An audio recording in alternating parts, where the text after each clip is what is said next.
Welcome to the third episode of OP concepts. Today we are going to discuss method overriding. So hope you remember last time we discussed inheritance.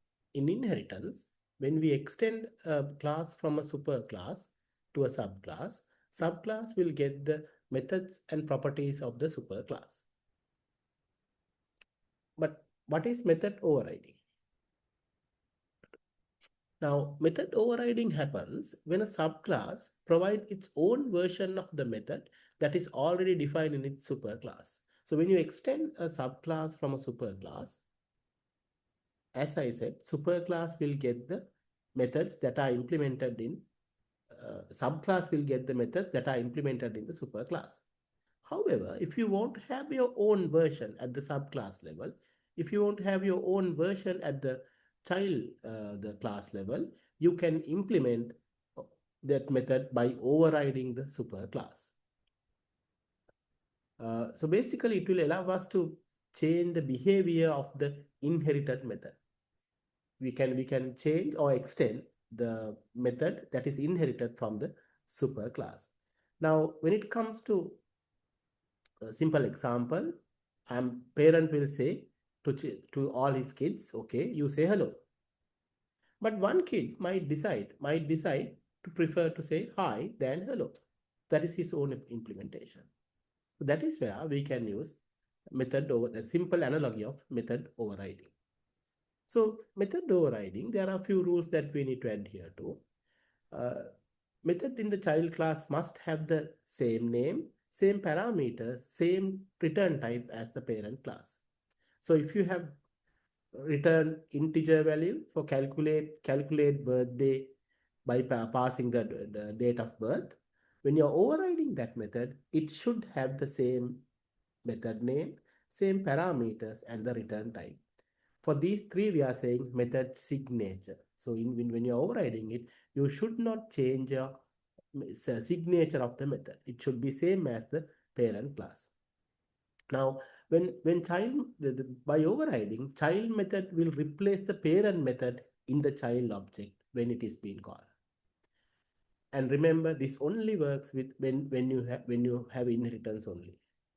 Method overriding will comes into play when you are doing methods overriding. So let's look at a very simple example. So in this example, we have an animal class which has two concrete methods, sound and run, which doesn't return any values. So you can see I have extended uh, the animal class to dog and cat, two subclasses. And so as soon as you extend your dog class from the animal class, uh, it will get these two methods, sound and run, in the dog class as well as in the cat class. But now I need to have a separate implementation for a dog. Therefore, what I can do is I have the same implement. I will use the same signature. You can see it's the same method name, no parameters. Return type is white.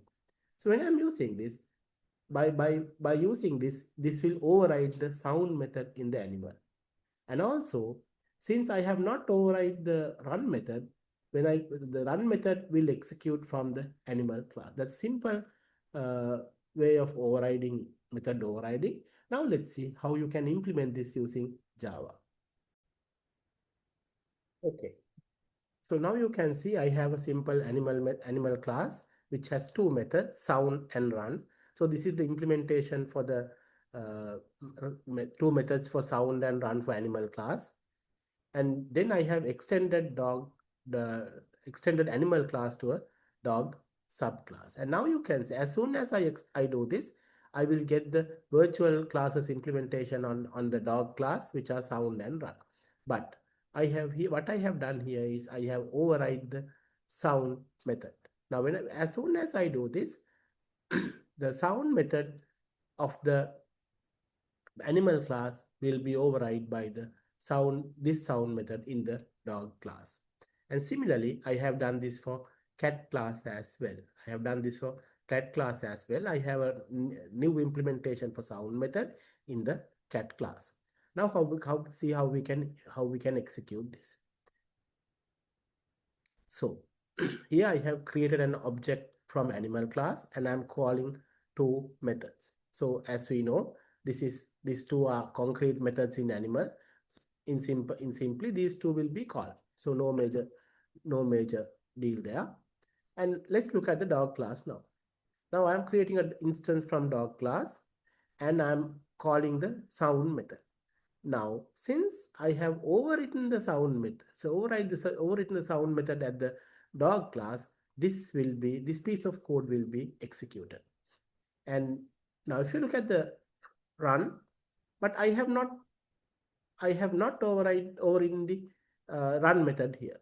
So because of that, this method that was implemented in the animal class will be executed ex executed. Same with the cat as well. So now when it executes, you can see animal makes sounds, animals run, which is coming from animal class. No major deals there. Now let's see what happens to this piece of code. Now here I have a I have overridden since I have overridden the sound method. This will execute. I will return the it will execute the sound method in the dog class and it will return this value. And when it comes to run method, now run method is not overridden. I did not override the run method. So therefore, it will execute from the animal class. So now you can see by using methods by methods overriding technique, you can have your own implementation that gives you more flexibility when you are doing when you are extending classes to subclasses. Thank you very much. And next time we will meet with another OOP concept.